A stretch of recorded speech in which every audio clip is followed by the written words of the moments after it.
Good day, everyone. This week, we're moving from reading toward writing. Last time, our concern was how to read a theological paper carefully. Now we ask the next question. After reading other scholars, how do I begin to have an argument on my own? Remember that academic writing is not simply putting what you read onto paper. You read Augustine, Aquinas, church documents, and contemporary theologians because their ideas help you think through a particular question. Eventually, however, you must say something. Your paper must have a position that you can explain and defend. So, our concern this week is very practical. How do I move from I have read something to I have something to argue? That movement is at the heart of theological research and writing. I'm recording this video because I'm quite under weather, but hopefully I still make sense just when I'm in class. Here is the question that will guide us. What makes a theological paper an argument rather than simply a collection of theological information? This is an important writing question. You can write 10 pages about Augustine. You can quote Aquinas correctly. You can cite Vatican II and several contemporary theologians. All of that may demonstrate that you have read. But it does not automatically mean that you have written an argument. When you write, therefore, do not ask only what information will I include. Ask instead, what am I trying to establish? Every quotation, paragraph, and source should help you establish something. That is the difference between collecting information and constructing a paper. The movement we we will practice is practically simple and something that we can learn a lot from as we move forward. And it's simply read as is. Okay, read, identify, reconstruct, test, and expose. These are not separate activities. They form a sequence that eventually teaches us how to write. First, read the paper carefully. Then, identify what the author is claiming. After that, reconstruct how the author arrives at that claim. Then test whether the reasoning works. Finally, expose the argument, and that means making its structure clear enough that you can see how the whole paper is organized around it. Why do these before writing? Because good writers learn by recognizing that what arguments actually look like. If you cannot see the argument in another person's paper, it will be difficult to construct one in your own. So as you read this week, keep asking, where is the argument going? Why comprehension is not enough? One of the most common problems in student writing is stopping at comprehension. You understand Augustine correctly, so you write that Augustine says. Then you understand Aquinas, so you write what Aquinas says. Then you explain Vatican II. The information may all be correct, but the paper may still lack an argument. We therefore need to change the question. Instead of asking only, what does this author say? Ask, what is this author trying to establish? And how is the author establishing it? That second question trains you to see reasoning rather than information. Apply the same question to your own writing. After writing a paragraph, ask, what am I trying to say in this paragraph? If your answer is only, I am explaining Augustine, you probably need to go further. Ask, why am I explaining Augustine here? What does this help me prove? That small habit can significantly improve academic writing. We need to create a distinction between reporting and arguing. This distinction is crucial at this point. Reporting is not yet arguing. Reporting sounds like this. Augustine says, Aquinas says, Vatican II says, Pope Francis says this. Then, after several pages, the student writes, therefore, but the reader has not been shown why these sources belong together. Argumentative writing is different. The information has direction. There is something unresolved. You propose a position. You give reasons. You provide evidence. You interpret that evidence, and from it, you draw a conclusion. The slide calls this one an ordered movement of information toward a claim. So when you write, do not simply ask what sources comes next. Ask, what does my argument need next? Your sources should follow the needs of the argument. That is the writing habit I want us to develop. Do not organize your paper around authors. Organize your authors around what you are trying to establish. For this week, our goals is very practical.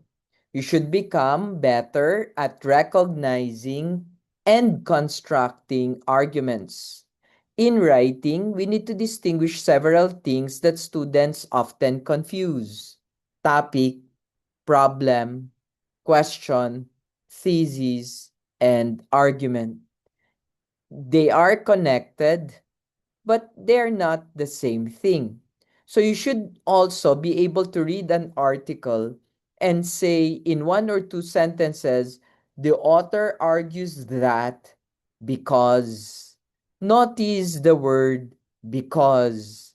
It forces you to identify not only what the author believes, but also the reason supporting that position.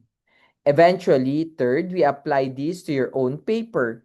You should be able to formulate one central, defensible claim and organize your manuscript around it. Your paper should not be organized simply according to what you happen to read. So, we need to pay attention already at these learning outcomes because these are the things we hope you'd be able to achieve after this session.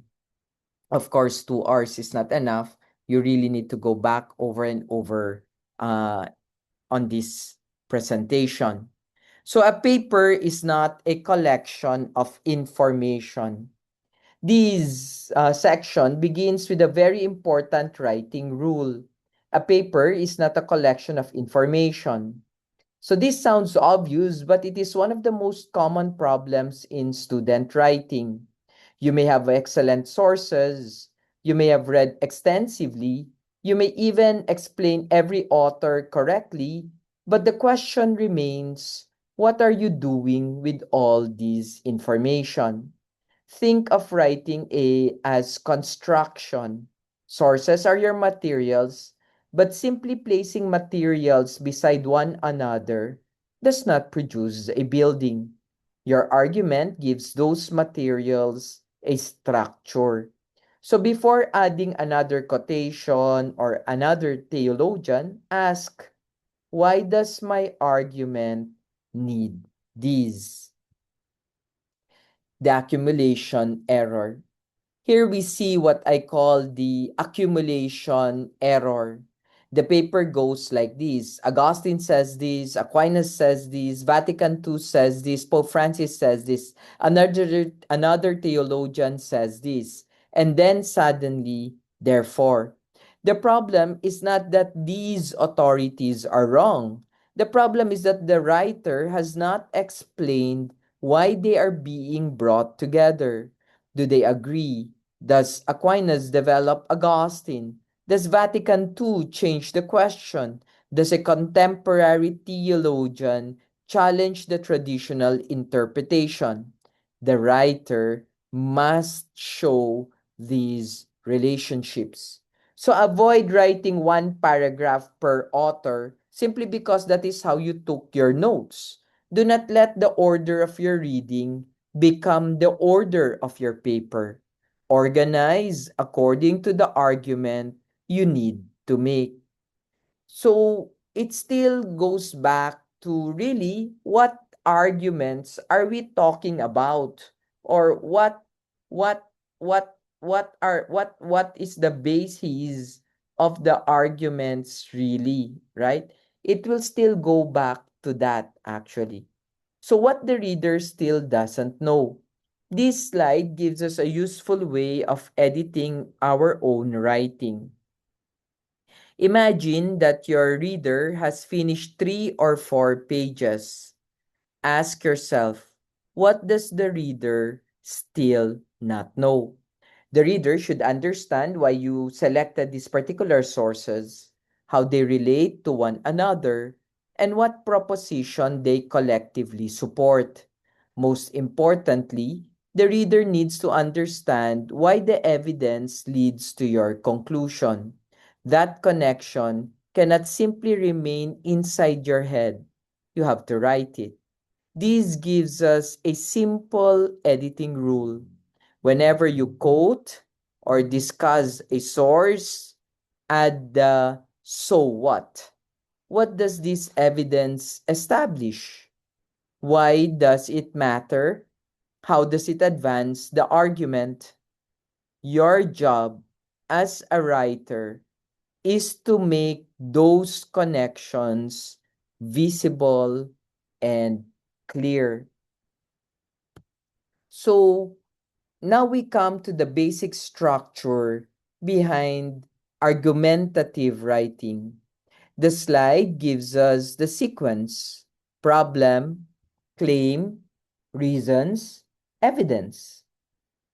Not every theological article will explicitly label these elements, but they should somehow be present. Begin with a problem. Something requires explanation. Then make a claim. This is your answer or position. Give reasons why the reader should accept that claim.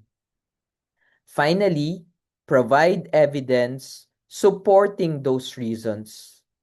Scripture, the church fathers, church documents, or contemporary scholarship become evidence within this structure.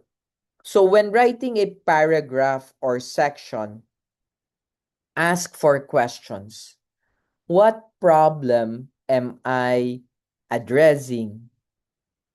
What am I claiming? What Why should the reader believe me? Reasons. And what evidence supports what I am saying? If you can answer those clearly, you are no longer simply collecting information. As it seems, you are already beginning to argue. Everything begins with the problem. Why does this paper even need to exist? Before you begin writing, ask a simple question. Why does this paper need to exist? There must be something that needs to be explained, clarified, defended, corrected, or reconsidered. That is the problem of the paper. Be careful. A topic is not yet a problem. Grace, synodality, artificial intelligence, or Augustine are topics. They tell us what you want to study, but they do not tell us what needs to be solved. So when you choose a topic, immediately push yourself further. What exactly is problematic here? What is unclear? What disagreements exists? What needs another interpretation? Once you can answer that, your paper begins to have a reason for existing. But we also need to count or to check what counts as a theological problem. There are several ways to find a theological problem. One is an unresolved question. Perhaps scholars have discussed something, but an adequate answer has not yet been given. Another is a contested interpretation. Two scholars may interpret the same doctrine or theological texts differently. Or a problem with an inadequate framework, perhaps, or a contested interpretation, an inadequate framework, perhaps an existing interpretation works in some respects, but overlooks an important implication.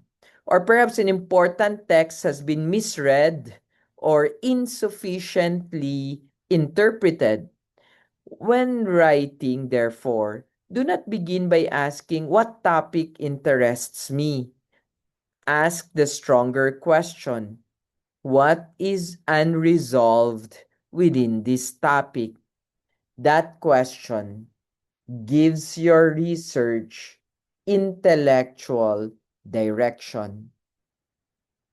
So, this is one of the most important distinctions in academic writing. Topic, question, and thesis are not the same thing.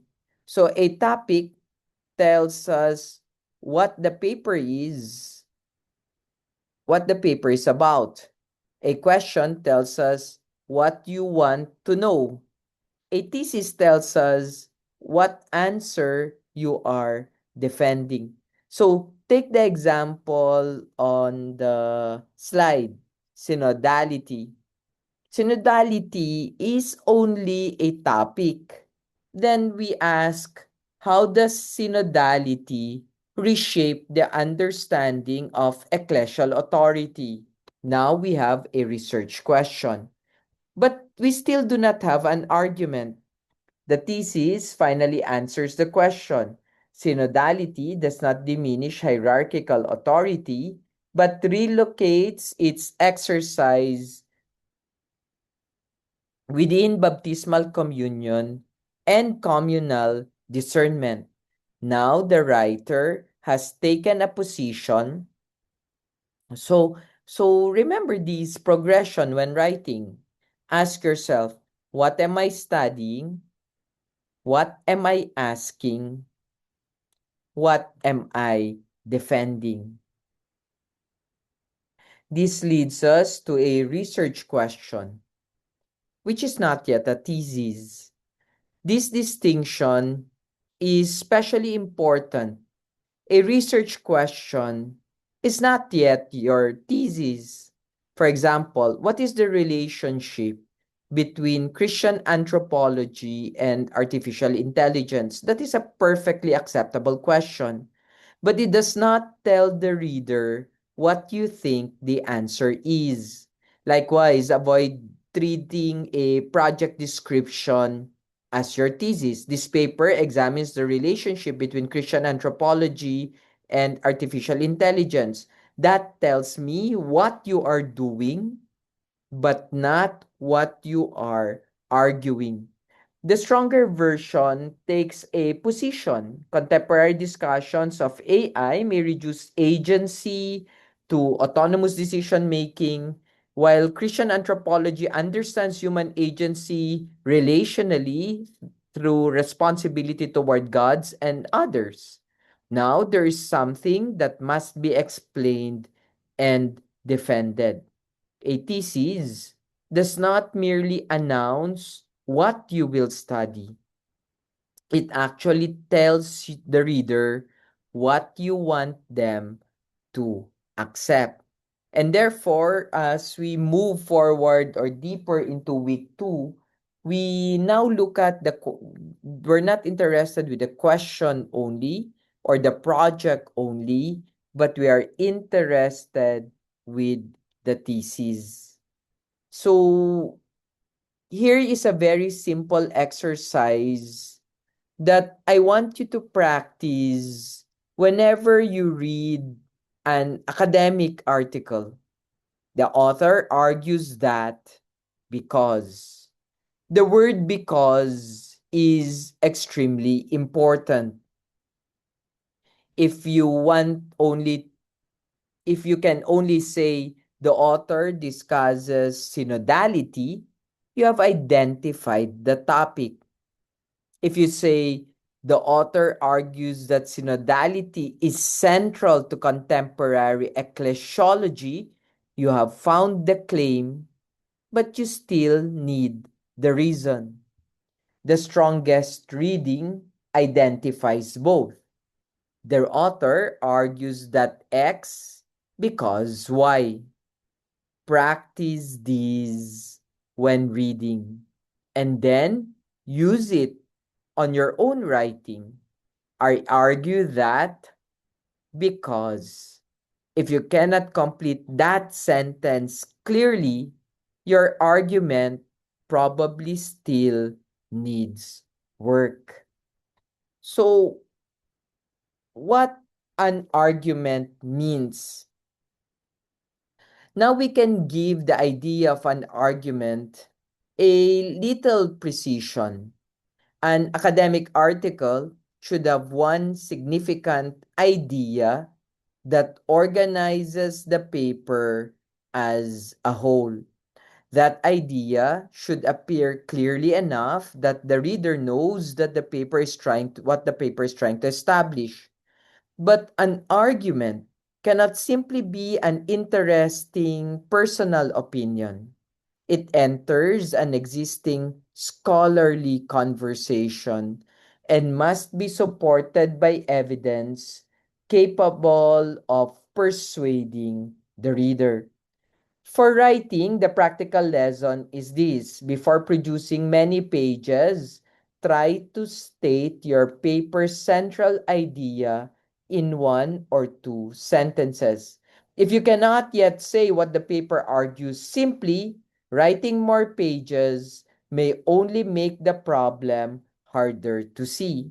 It's quite simple. If you don't know what you're writing about, then why do you keep on writing? There's no reason why you should keep on writing. Clarify first the argument before you move forward. One significant idea. A paper can contain many interesting ideas and still have a weak argument. You may want Augustine, Aquinas, Ranner, Baltasar, Levinas, Vatican II, artificial intelligence, phenomenology, anthropology, and ecclesiology all in the same paper. But why are they all there? The key question is, what single proposition requires these sources? Your reading list must serve your argument. Your argument should not become an excuse for showing the reader everything you have read. This is also an important rule for cutting material. Sometimes good writing requires removing good material. A paragraph may be interesting and accurate, but if it does not help establish your central claim, it probably does not belong in this particular paper. Not everything you know needs to appear in what you write. And I will repeat that again, brothers. Not everything you know needs to appear in what you write. Not everything you know needs to appear in what you write. But new does not always mean absolutely original. Students sometimes become anxious when they hear that research should contribute something new. They think they have to discover something that nobody in 2000 years of Christianity has ever thought about. That is not necessarily what scholarly originality means. Your contribution may be much more modest. You might reread a familiar text more carefully. You might apply an established theological framework to a neglected question. You might bring two traditions into conversation, correct a common interpretation, retrieve a neglected concept, or simply reframe an old question in a better way. So, when writing, do not begin by asking, how can I say something nobody has ever said? Ask instead, what can I add to this conversation? Academic originality is often a new contribution to something already known. There are actually four tests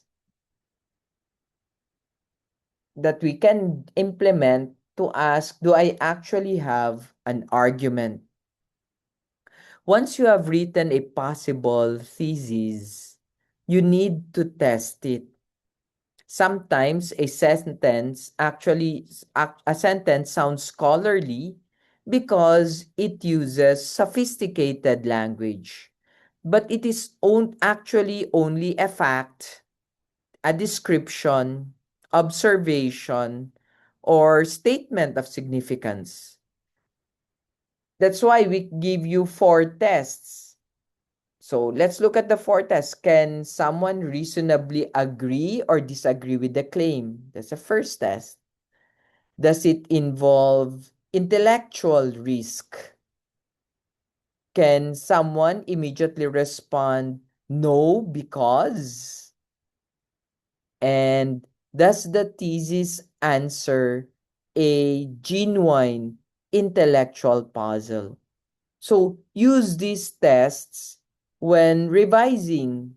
Write your thesis at the top of the page and ask, could a competent scholar disagree with this? If nobody could reasonably disagree, you may have written a fact rather than an argument. Let's look at these tests, one by one, no?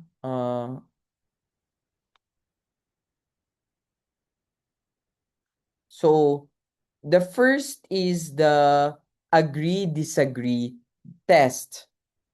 The first test is perhaps the easiest. Could another competent scholar reasonably disagree with my thesis? Consider Augustine wrote the Confessions. That is true, but it's not an argument. There is nothing significant to defend.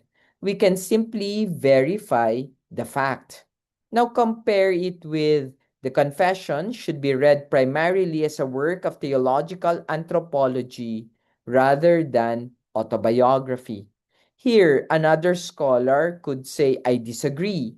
And once disagreement becomes possible, evidence and reasoning become necessary.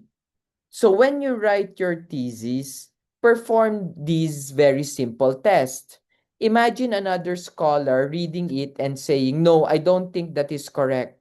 If you can then respond, here is why I think it is correct, you are beginning to have a real scholarly argument. The second test is the GAT test.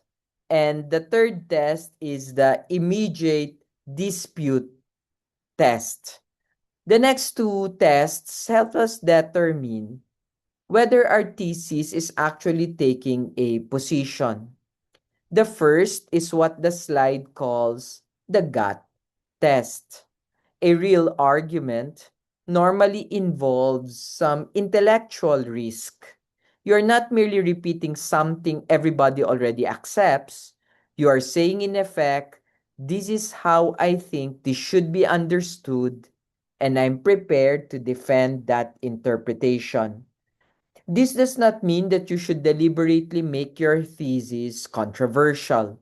Academic writing is not about creating controversy for its own sake.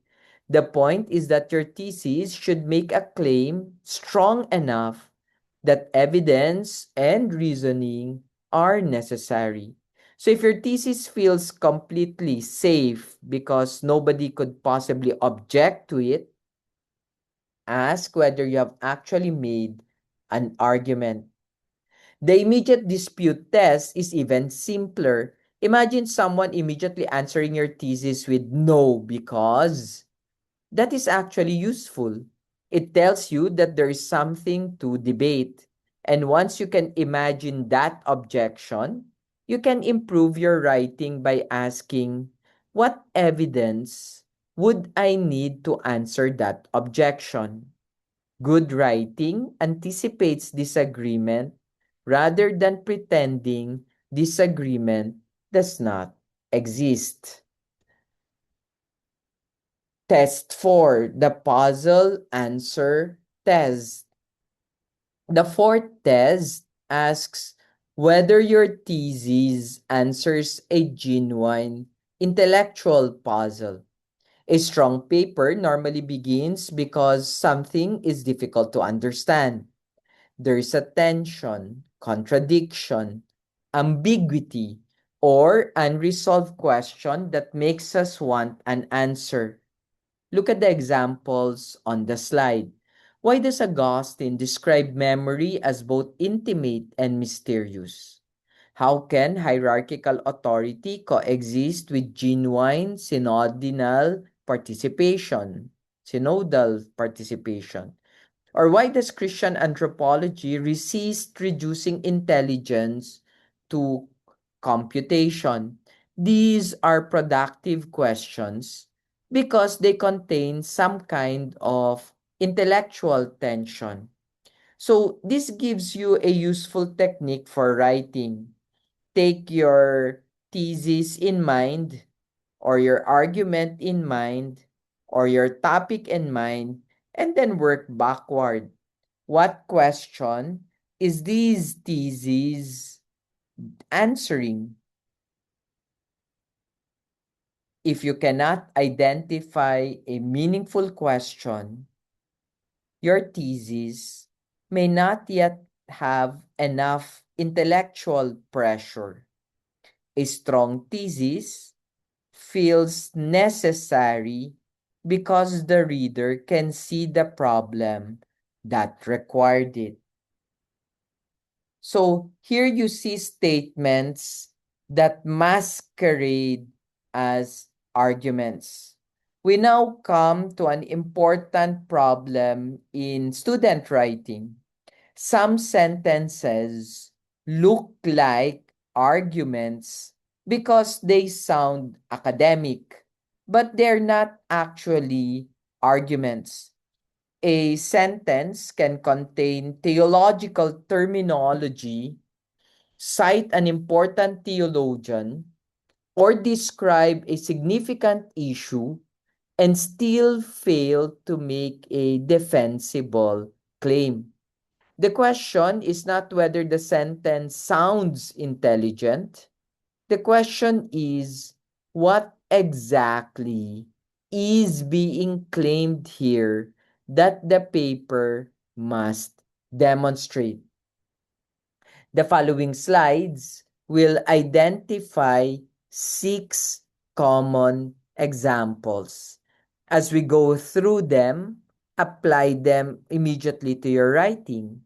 Look specially at your introduction and thesis statement. Ask yourself, am I actually making an argument? Or am I only describing what I intend to discuss? So let's look at non-argument one, the topic. Here is a very common sentence. This paper examines the role of memory in Augustine's Confessions. There is nothing grammatically wrong with it. It can even be useful as a description of the project, but it's not an argument. Watch for phrases such as this paper examines, this study explores, I am interested in, this paper considers, this tells the reader what you are going to discuss. They do not tell the reader what you have discovered or what position you will defend. Compare that with the stronger sentence on the slide. Augustine's treatment of memory transforms memory from a psychological faculty into a theological site of creaturely self-transcendence. Now the writer has made a claim. The paper must show how that transformation occurs. So when editing your introduction, do not stop at this paper examines X. Add another sentence. I argue that X tat tat tat. The first tells us your subject. The second begins your argument. Now let's move to non-argument 2, the observation. The second problem is the observation. Observations are important. In fact, research often begins with noticing something interesting. But notice something is not the same as explaining what it means. For example, Gaudium et Spes repeatedly connects Christology with anthropology. That may be a good observation, but the reader should immediately ask, so what? What does that demonstrate? What is the paper saying? The argument comes when the writer interprets the observation. Gaudium et Spes makes Christology constitutive rather than supplementary to theological anthropology because its account of the human person reaches its interpretive center in Christ. Now, we have moved from simply, I notice this, to this is what it means. This is a very useful habit. Whenever you write an observation, follow it with the question, what does this demonstrate? Your answer to that question often becomes the real argumentative sentence. Non-argument 3, the obvious claim. Another common problem is the obvious claim. For example, technology creates ethical challenges. These may be true, but it is too broad. Almost nobody needs to be persuaded of it. The solution is to keep asking questions. Which technology? What ethical challenge? According to what understanding of the human person? Where precisely is the problem? Or which existing position is inadequate? Each question makes the statement more specific. This is actually one of the best techniques for improving a thesis. Start with your broad sentence and interrogate every important word. If you write, artificial intelligence affects human dignity, ask, what do I mean by affects? Or what aspects of AI? Or what account of dignity? Or what exactly happens to dignity? Good academic writing moves from general to the precise. So do not try to sound more scholarly by adding complicated vocabulary. Make the claim more precise by asking better questions. Let's look at non-arguments 4, 5, and 6. Three more statements commonly masquerade as arguments. The first is relationship without the relation. This paper explores the relationship between grace and freedom. But what relationship? Does grace perfect freedom? Transform it? Ground it? Limit it? So the thesis must specify how the two are related.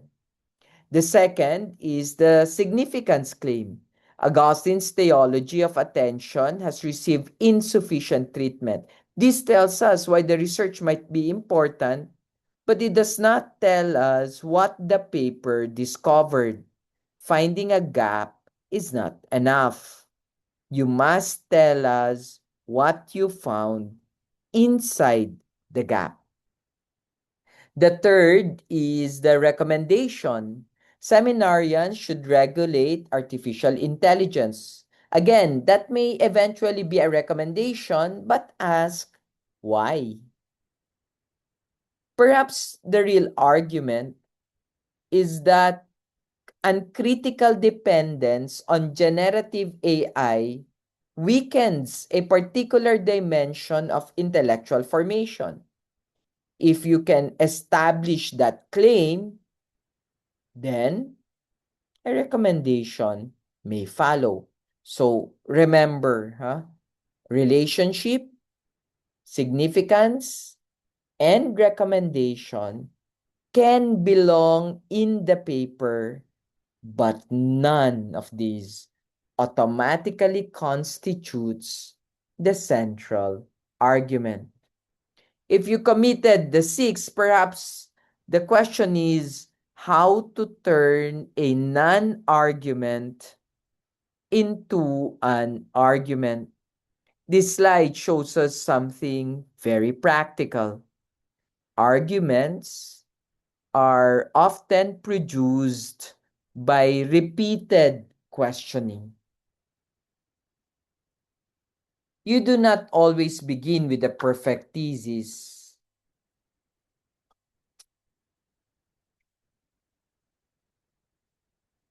You begin with an interest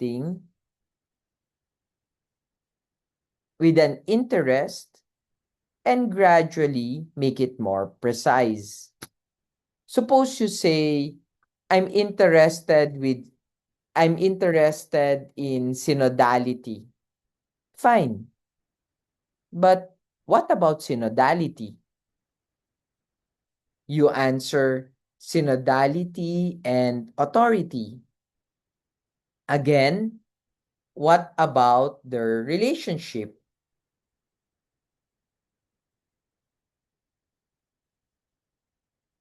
Perhaps synodality changes how we understand authority.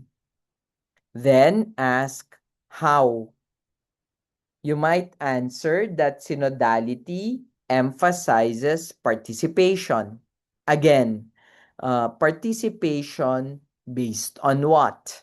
Eventually, you reach baptismal communion. Now ask the decisive question: what exactly do I want the reader to accept? The thesis finally emerges. Synodality does not diminish hierarchical authority, but relocates its exercise within the ecclesial communion constituted by baptism. Notice how we arrived here. We kept asking more precise questions. That is something you can actually do while writing. When your thesis is weak, do not immediately abandon the topic. Interrogate it. What about it? How? Why? In what sense? Based on what? So what? Those questions move you from topic to argument.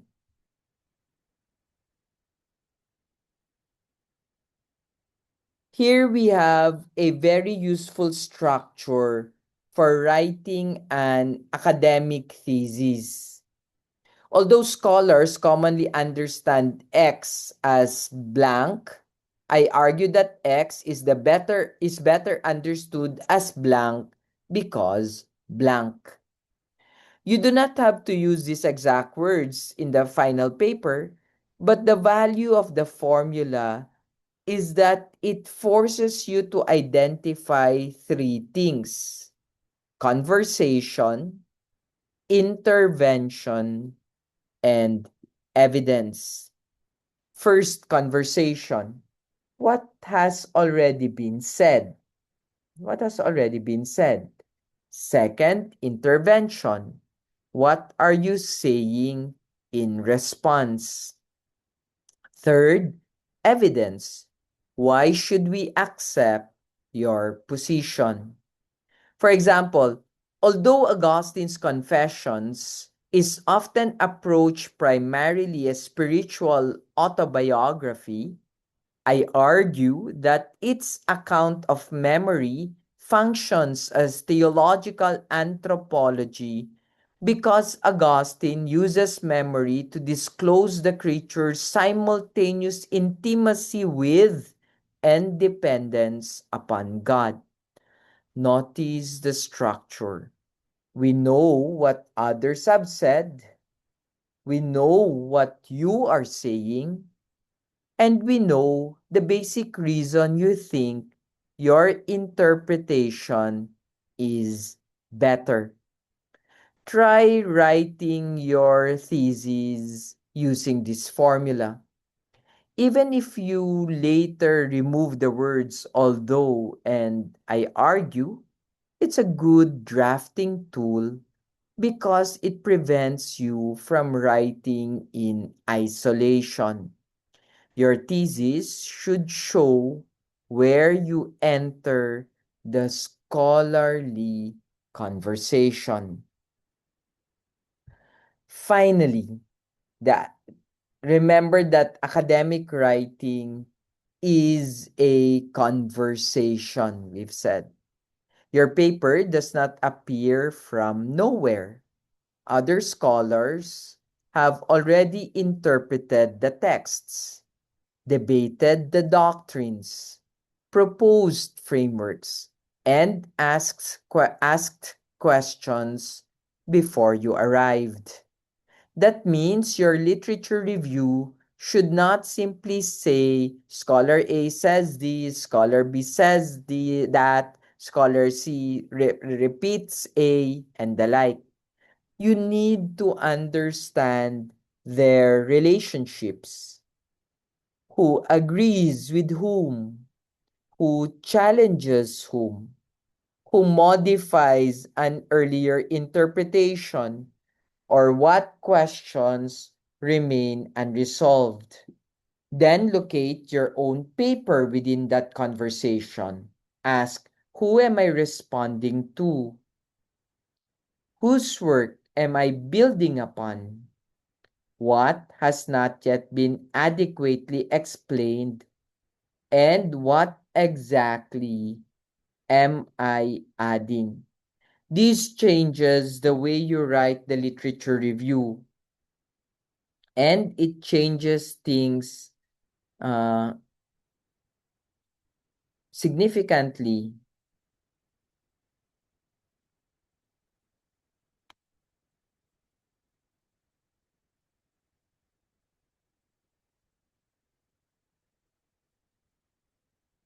So instead of organizing it as a list of authors or you organize it around the problem or the debate that you wish to engage.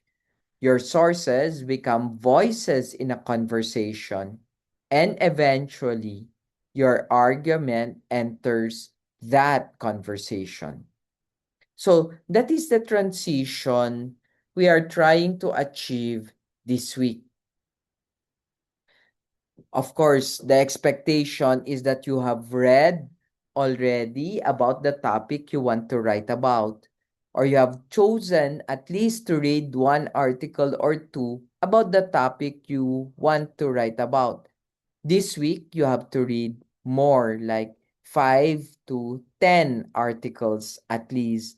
That's the reason why this this class is also recorded, and you have at least I will give you enough time because I will never finish the 2 hours to look for sources to beef up your claims, so that by next week we start asking what your arguments, each one of you, what your arguments are. And later on you'd see that's an assignment that needs to be submitted to me within the week, so that I can even research, read, and comment on them in preparation for Monday's class.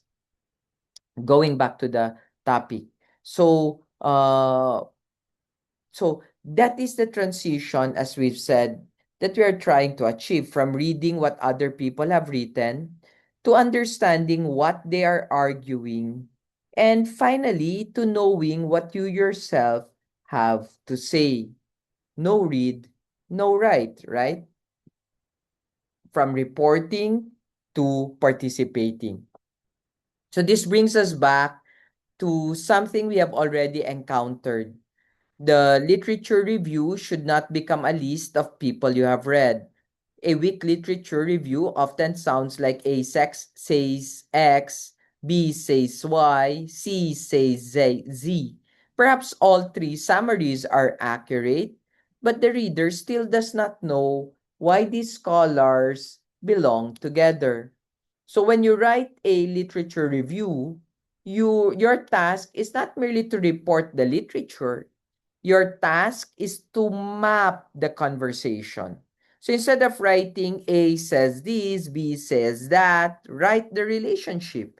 A proposes X, B challenges X because of Y, C agrees with A on the point but reframes the disagreement through Z. Now the reader can see an intellectual conversation rather than a bibliography converted into paragraphs. And then comes the most important step. Where are you in this conversation? Eventually, your paper must be able to say something like, these interpretations illuminate the problem, but both overlooked Q. This paper therefore argues that, that. That is the transition from reporting scholarship to participating in scholarship. You are no longer merely telling us what theologians have said. You are positioning your own argument among them. argument mapping. So once you have identified the thesis of a paper, the next task is to reconstruct its logical structure. This is what we mean by argument mapping. We are asking, what does this thesis depend upon? Suppose I make a theological claim. I cannot simply announce it. There must be reasons supporting it. Those reasons may themselves depend upon other claims. So we begin with the thesis and work backwards. Why should I accept these? What must be true for this conclusion to follow? And what evidence support each step? This is particularly useful, especially in writing, because sometimes we jump from evidence to conclusion too quickly. The connection appears obvious to us because we have been thinking about the topic for weeks or months, but it may not be obvious to the reader. Argument mapping exposes those jumps. So when revising your paper or your idea, try this very simple exercise. Write your thesis at the top. Underneath it, write reason 1, reason 2, reason 3. Then ask what evidence supports each reason. If you cannot fill in one of those spaces, you may have discovered a weakness in the paper before your reader discovers it. Let's look at a sample theological argument map. Here we can see what argument mapping actually looks like. The thesis is synodality does not abolish hierarchical authority, but relocates its exercise within baptismal communion. Now notice that the paper cannot immediately jump from baptism to therefore synodality.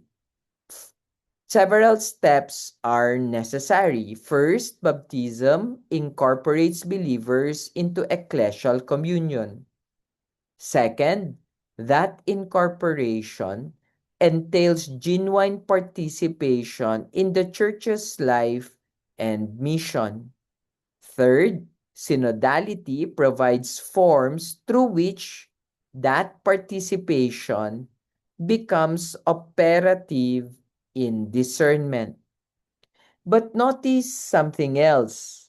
The argument also includes a qualification. Baptismal participation does not eliminate differentiated ministries or hierarchical office. This is important because a good argument does not simply accumulate reasons supporting itself. It also establishes the obvious difficulty. This gives us an excellent model for writing sections.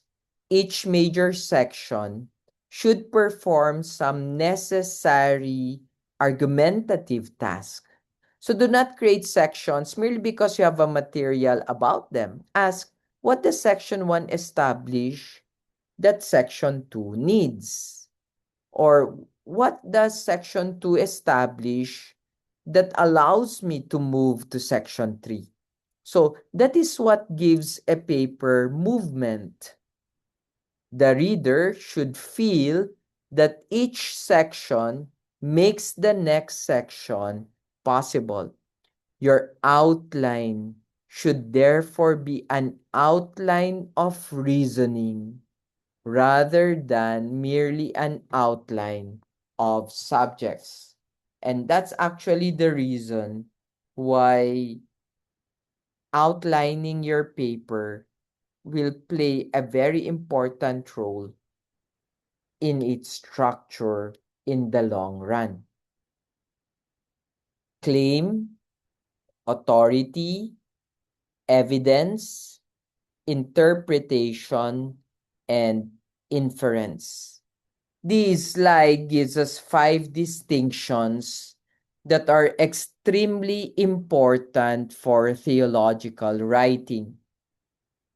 Claim, authority, evidence, interpretation, and inference. Students sometimes collapse all 5 into one, especially when using church documents or major theologians. The claim is what you are asserting. For example, Christian anthropology is fundamentally Christological. The authority is the source you invoke. Scripture, a church father, a council, the magisterium, or a theologian. But naming an authority is not yet evidence.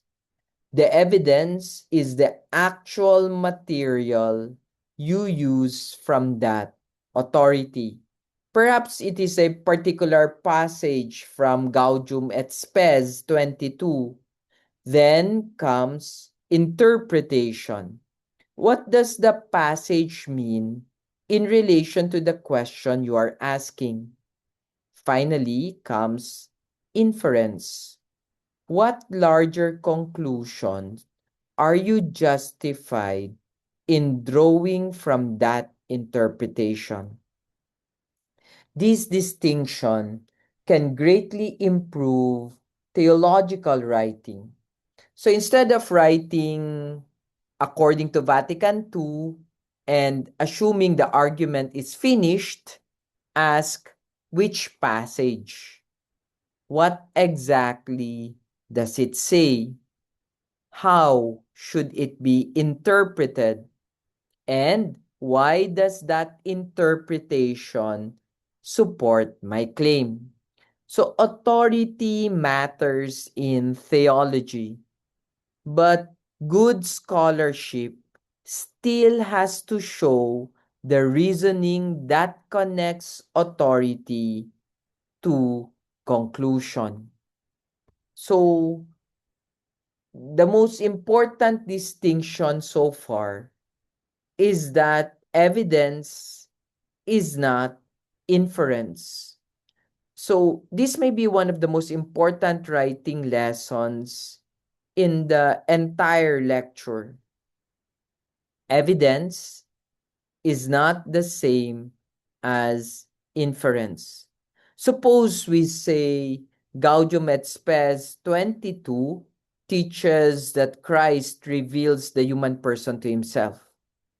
We can verify that by reading the document. That is evidence. We are reporting what the text says. But then suppose we write, therefore, Christian anthropology must be fundamentally Christological. Notice what happened. The council did not simply hand us our entire conclusion in exactly that form. We have made a theological judgment about what follows from the text. That is an inference. This is where your work as a writer becomes visible.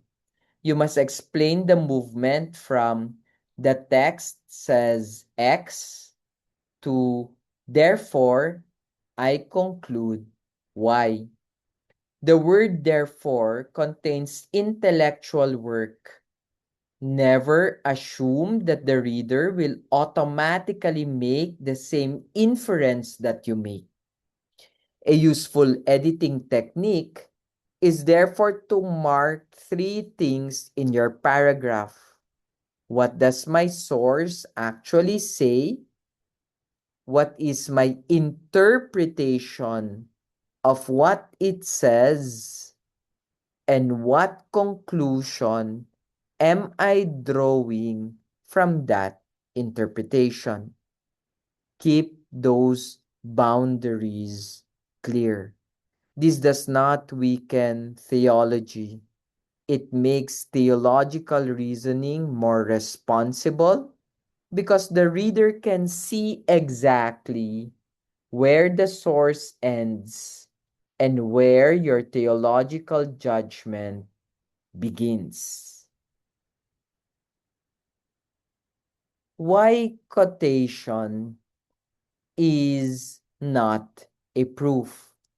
This follows naturally from the previous slide.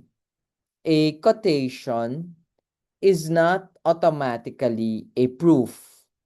You can have a paper filled with excellent quotations and still have a weak argument. Why? Because a quotation answers only one question. What does this source say? But your paper has another question to answer. Why does what this source says support what I am arguing? The writer must provide the bridge. A strong argumentative paragraph can therefore be built around five movements: claim, evidence, interpretation, inference, and link. First, tell the reader what this paragraph is trying to establish. Second, prove the evidence. Provide it. Third, interpret that evidence. Fourth, explain why the interpretation supports your claim. And finally, connect the paragraph back to the whole thesis. This also gives you a practical rule for quotations. Never allow the quotation to do all the work. Usually, the important writing comes after the quotation. Explain it, interpret it, show why it matters. So if you quote Augustine for 5 lines and then immediately move to Aquinas, you may only be displaying sources. But if you quote Augustine and then spend several sentences showing what that passage establishes and why it advances your argument, you are doing theological analysis, something that we hope you will do. Now we move into a deeper level of argument analysis. Hidden premises. There are assumptions that an argument depends upon, even though the writer may never explicitly state them. The key question is very simple. What must be true for this argument to work? Suppose a writer says artificial intelligence threatens human dignity because it diminishes human agency. Several assumptions are already operating. What counts as agency? Why is agency necessary for dignity? Does theological mediation necessarily diminish agency? A hidden premise is not automatically wrong. That is important. The problem is simply that an argument may depend upon something that has never been examined or defended. This is why revision sometimes requires us to understand our own sentences. And therefore, you have to ask yourself, what am I assuming here? What would my reader have to accept before my argument makes sense? Or have I actually defended that assumption? Often, often, the weakest part of a paper is not the thesis itself.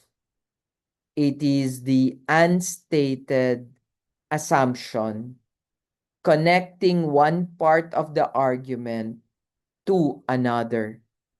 Good academic writing makes those assumptions visible. In fact, it becomes our task to uncover the hidden premises. Let's apply the technique to the thesis on this slide. Human dignity requires preserving human agency in the use of artificial intelligence.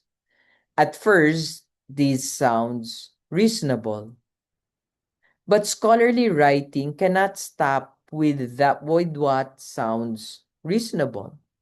We begin asking questions. What exactly is agency? Or are we defining agency as autonomous choice? Is it relational? Is it participatory?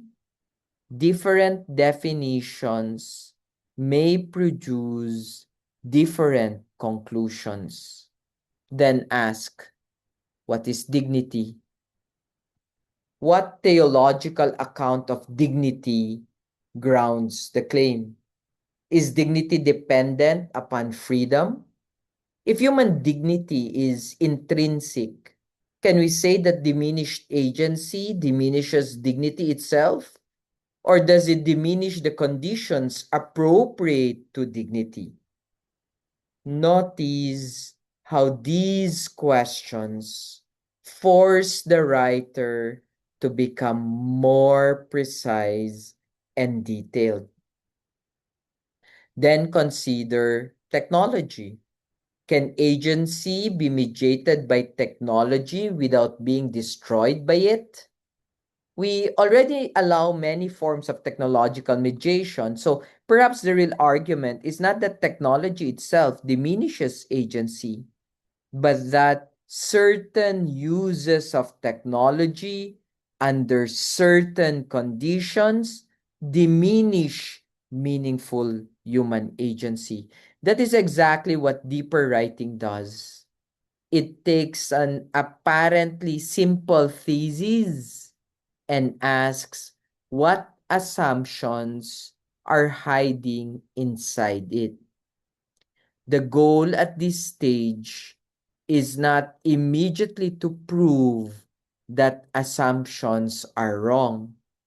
The first task is simply to make them visible.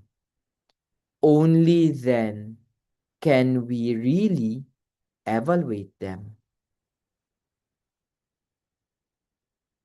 Arguments require opposition, not annihilation. Our academic argument requires disagreement, but disagreement does not mean that your goal is to destroy the opposing position. Good scholarly writing is usually more careful than that. So avoid sentences such as scholar X is completely wrong. Even if you disagree strongly, ask a more productive set of questions. What does this scholar see correctly? Where does the argument become inadequate? Or what evidence creates a difficulty and what needs to be revised? This is particularly important in theology because we often work with complex traditions and serious interpreters.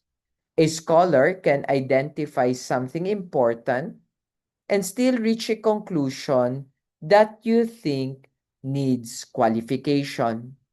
You would be able to acknowledge what is valuable before explaining where the difficulty lies. So your writing might say this interpretation correctly emphasizes X. However, it does not sufficiently account for Y. That is much stronger academically than simply saying this interpretation is wrong. And sometimes the objection actually forces you to revise your own argument. That's not failure. You may need to write, this objection is valid in this respect, or my argument applies only under these conditions. So a mature argument becomes stronger because it has listened carefully to its opposition. Qualification is not weakness.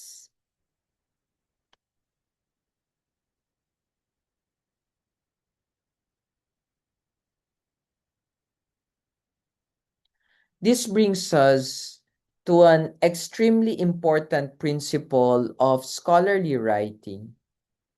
Qualification is not weakness. Students sometimes think a strong thesis must make the biggest claim possible. Usually, the opposite is true. Consider the overclaim on the slide. Synodality completely transforms Catholic authority. The word completely immediately creates problems. Does it transform every form of authority? Does it change sacramental authority, doctrinal authority, juridical authority? Is there no continuity with previous ecclesiology? The statement becomes so broad that it becomes difficult to defend. Now consider a qualified version. Synodality does not alter the sacramental basis of hierarchical ministry, but it changes the theological account of how that authority is exercised by locating it within baptismal communion and ecclesial discernment.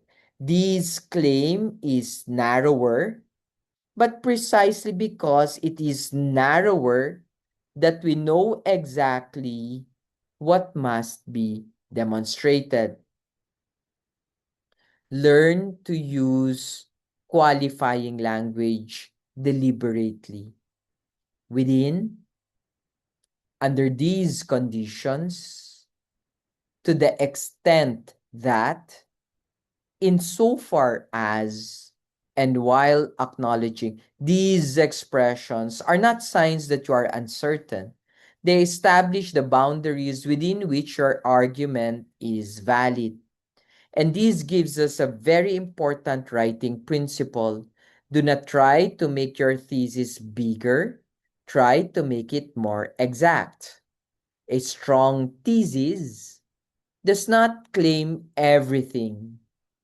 It tells the reader precisely what you are claiming, what you are not claiming, and under what conditions your claim should be accepted.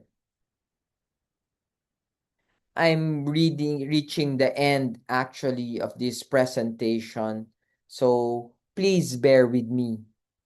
Research like a detective, write like a lawyer.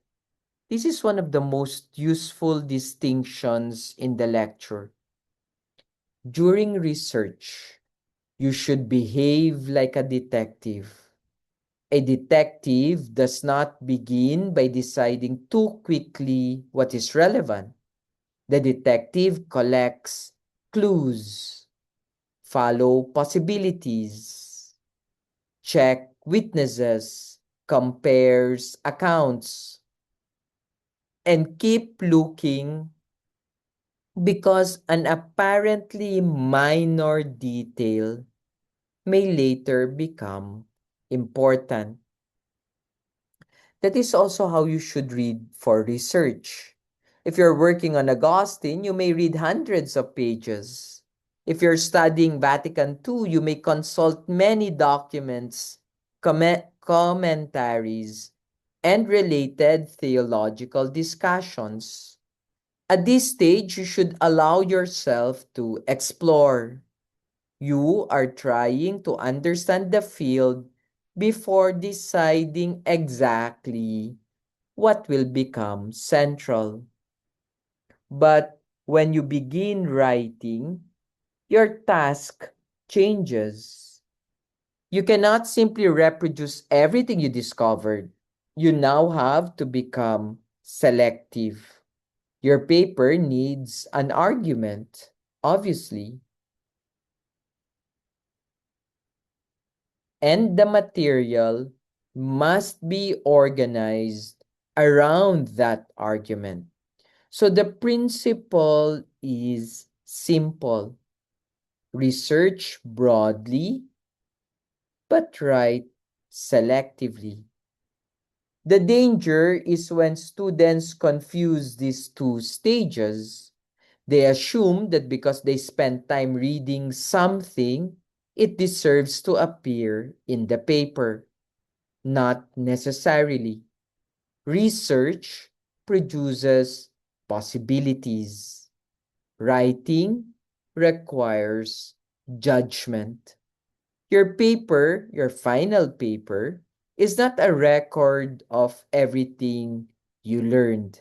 It's a carefully constructed case for one defensible claim.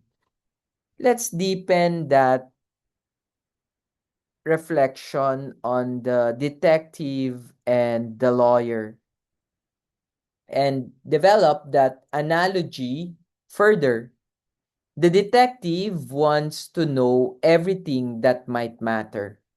Every clue can initially be relevant. The detective does not know at the beginning which evidence will eventually become decisive. The lawyer, however, works differently.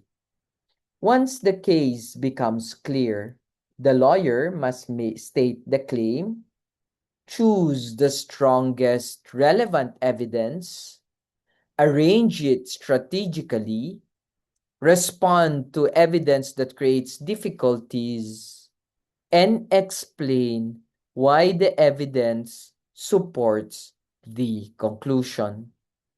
This is exactly what academic writers must learn to do.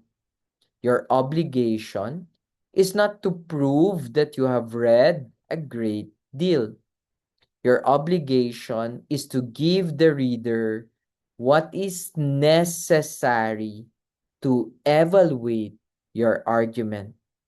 Suppose you read 10 excellent passages from Augustine, you may finally need only two of them. That does not mean the other eight passages were wasted. They help you understand Augustine well enough to know which two are most important. This distinction should change how you feel about cutting material. Students sometimes resist deleting paragraphs because they worked hard on them. But the question is not, did I work hard on this paragraph? The question is, does this paragraph help establish the argument? The mature writer, therefore, becomes comfortable saying, this is interesting, but it doesn't belong here. That decision is not a loss of scholarship. It is evidence that the writer now understands the difference between research material and argumentative material. Evidence driven versus argument driven. This slide gives us a very important diagnostic distinction.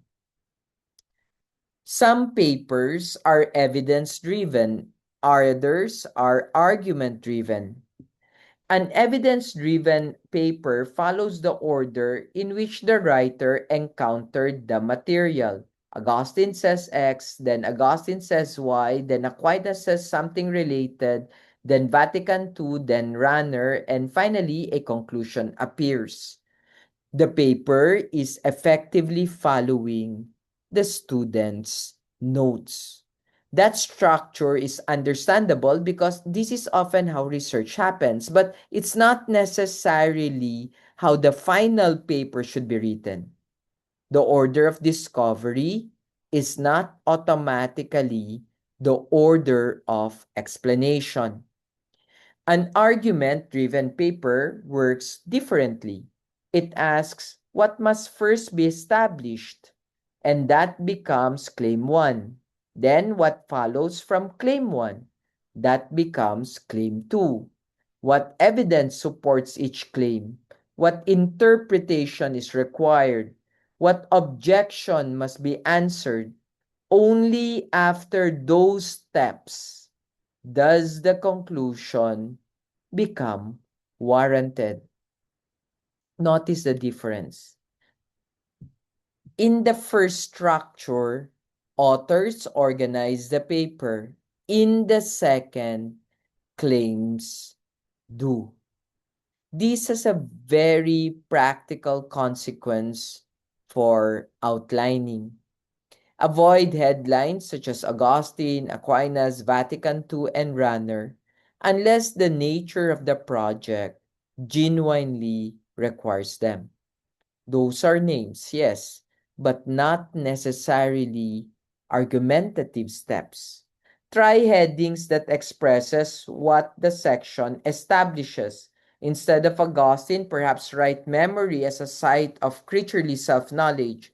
Instead of Vatican II, perhaps write Christ as the interpretive center of the human person. Now the heading tells us what intellectual work the section performs.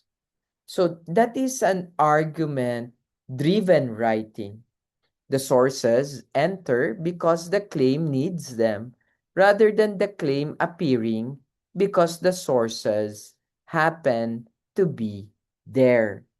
So the point first rule and argument visibility. Here we come to another very practical writing rule. Point first, evidence later. Or second, students often begin paragraphs with quotations. Augustine writes. Then they give several lines of quotation, explain a little, add another quotation, and only at the end tell us why any of it matters. The reader has had to travel through the evidence without knowing where the paragraph was going. A stronger paragraph normally tells the reader the point first. For example, Augustine's treatment of memory reveals that self-knowledge is inseparable from creaturely dependence upon God. Now the reader knows what the paragraph is trying to establish. Then you provide Augustine as evidence. This does not mean every paragraph must rigidly follow exactly the same formula. Excuse me. It means the intellectual purpose should be visible early enough that the reader can understand why the evidence is appearing.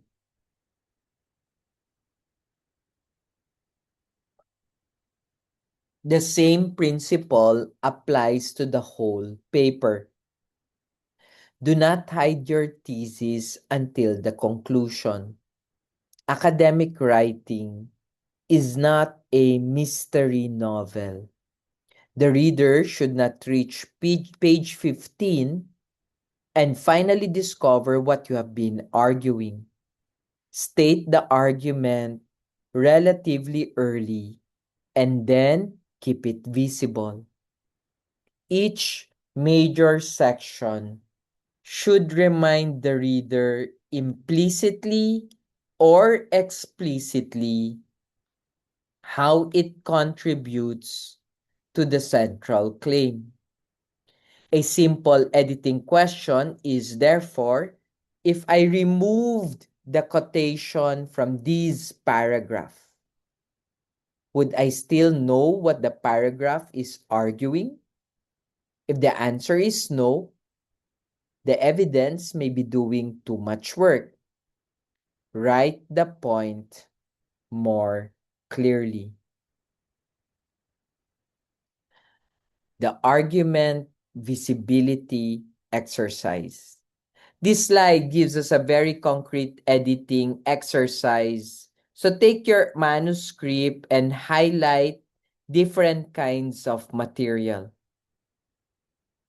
Mark the main thesis, the major supporting claims, the evidence, and the places where where you address objections or qualification. Then simply look at the pages. Do you visually see an argument or do you see quotations, citations, names, or sources?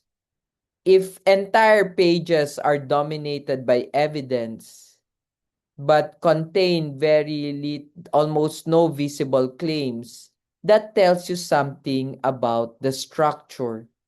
You may have written a very informed paper that needs stronger argumentative control. Likewise, if the thesis appears strongly in the introduction and then disappears for 10 pages, the reader may lose the thread. Your argument must have what we might call continuity of presence. It does not need to be repeated mechanically, but the reader should always be able to see how the current discussion relates to the larger claim. The exercise is also useful because it separates four functions. Your thesis is not the same as your supporting claims. Your supporting claims are not the same as your evidence, and the objections and are not interruptions, but part of the architecture of the argument. So when revising, look at the paper, not only sentence by sentence, but look at it structurally. Ask, where's the argument? Where's the evidence? Where's the difficulty? Where's the response?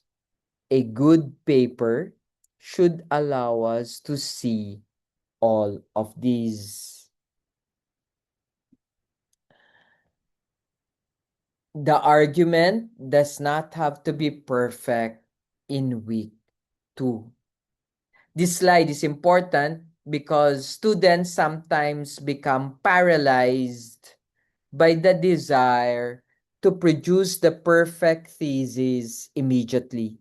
That is not how serious research normally works. Your argument can change. In fact, if your argument changes as you read more carefully, that may be evidence that you are thinking seriously. Perhaps your first thesis was too broad. Perhaps a source contradicted an assumption. Perhaps an objection forced you to narrow your claim. The purpose of articulating a thesis early is not to imprison yourself inside it. The purpose is to make your current thinking visible enough to test. Think of your thesis as a working intellectual hypothesis. You write, at this stage, this is what I think the evidence allows me to argue. Then you read further, test it, revise it, and sometimes replace it. This is why you should not be afraid to write a thesis before you feel completely ready. If you wait until the argument is perfect before writing it down, you may never properly test it. A written thesis can be criticized. A vague idea in your head cannot be examined as easily. So, write the best argument you can defend today. Tomorrow's reading may make it better. So, the deeper principle is that revision is not evidence of failure. Revision is one of the main ways scholarship develops. The argument becomes clearer because you repeatedly expose it to evidence, objections, and better questions. So, what to do when the argument changes radically? Or what happens when your argument changes so much that the paper no longer fits it? The important advice here is do not begin by polishing sentences. Do not do micro revisions. Students often waste time correcting grammar, rewriting transitions, perfecting quotations inside the structure that may soon disappear. If the central argument has changed, begin with macro revision. First, write a rough new introduction. Restate the problem, the question, and the thesis according to your new understanding. So do not worry yet about elegant wording. You are rebuilding the intellectual center of the paper. Second, create a new outline based on the logic of the new argument, not on the old headings. Ask again, what must be established first? Or what follows from that? Or where does the objection belong? Third, return to the existing paper and ask, which material still serves this new structure? Some paragraphs may remain useful, some quotations may still be excellent, others may have become irrelevant. This distinction is very important.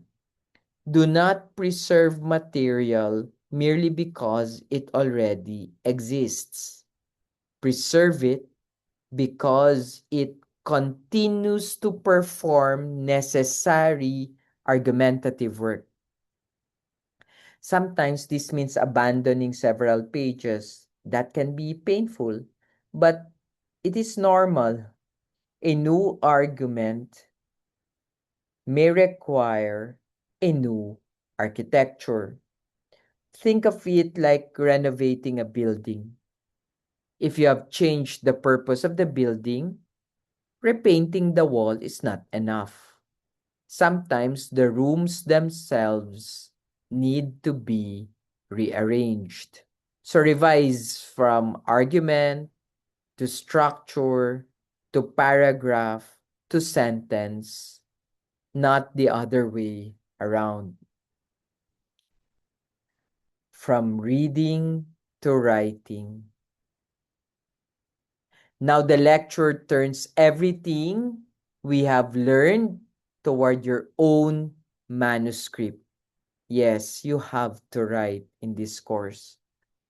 Before editing, grammar, punctuation, citation, formatting, perform what we call the argument audit. Begin with the topic. State it in one phrase. What is the paper broadly about? Keep these very simple. Then identify the problem. Why does this paper need to exist? What is unresolved? What is contested? What is unclear? What is neglected? Or what is inadequately interpreted? Third, State the question in one interrogative sentence.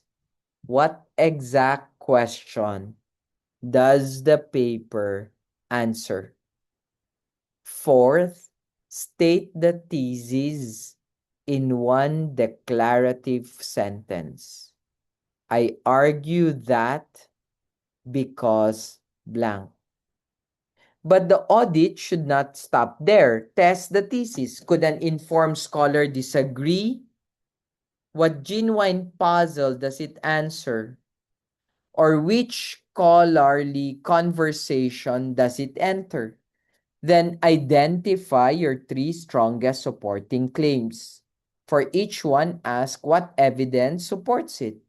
How do I interpret that evidence? What inference connects the evidence to the claim? Then go deeper. What assumptions does the argument require? What would the strongest objection be? What qualification would make your thesis more accurate? So this audit is powerful because it tells you whether you actually have an article before you spend hours polishing sentences. If you cannot answer these questions, that is where your revision should begin. The theological argument matrix. The argument matrix places the whole paper in one structure. I would encourage you to create something like this before writing the full paper and again after every major revisions. Actually, you can do these as you move forward in the paper every now and then. But of course, you're required to submit this one for me at least, just so we know whether you have a paper or not, no? And yes, this is the first requirement, and it's due on Friday. I want it all submitted to the class Beadle, only on a blank sheet of paper without any names, because by Monday I'll comment on the papers without knowing who wrote the papers. Okay? So do this please. So start with the problem, what requires explanation, correction, or reconsideration. From that problem comes the question that then receives an answer in the thesis. Uh, After the thesis comes the supporting premises. Think of these as intellectual steps. What must first be established, what follows from that, and what final step is necessary before the conclusion becomes justified. Then connect evidence to each premise. Do not simply collect citations for the paper as a whole. Ask which evidence supports which particular claim. Then include the inference. Why does this evidence justify the conclusion you are drawing? And this is often the missing part of student writing. After that, identify the strongest objection. Do not choose a weak objection merely because it's easy to answer. Ask what the most intelligent critic of your argument would say. Then formulate the necessary qualification. Perhaps the objection does not destroy the thesis, but forces you to narrow it down or to refine it. Finally comes the contribution. If your argument succeeds, what changes? What do we understand differently? What becomes clearer in the theological conversation? This final question is especially important. A research paper should not merely conclude, therefore, my thesis is correct. It should help us understand why the thesis matters. What becomes possible once we see the issue in this new way. So if you can complete this matrix clearly, you have something very close to the intellectual skeleton of the entire paper. And as I've said, this is the requirement. Okay? So it's of course, you can do these are my suggested deepening exercises, but I've already said we will work on the theological argument matrix as your submission instead of these exercises that you have already here. Okay? So, all of these exercises are really asking the same question from a different direction. Can you see the argument clearly enough to write it clearly? That is the central skill we are developing. Good theological writing is not primarily about producing more words. It's about making the intellectual movement of the paper visible, from problem to question to claim, to reason, to evidence, to interpretation, to inference, objection, qualification, and eventually conclusion. Thank you very much for listening, and please pray for me, and we'll see you again next week. Please do not forget to submit your this submission by Friday. Class Biddle, please collect and make sure everybody submits because there's no name to the uh, submission. Please submit a PDF and this would be sent to me via email with no names, please. Thank you very much and have a nice day, everyone.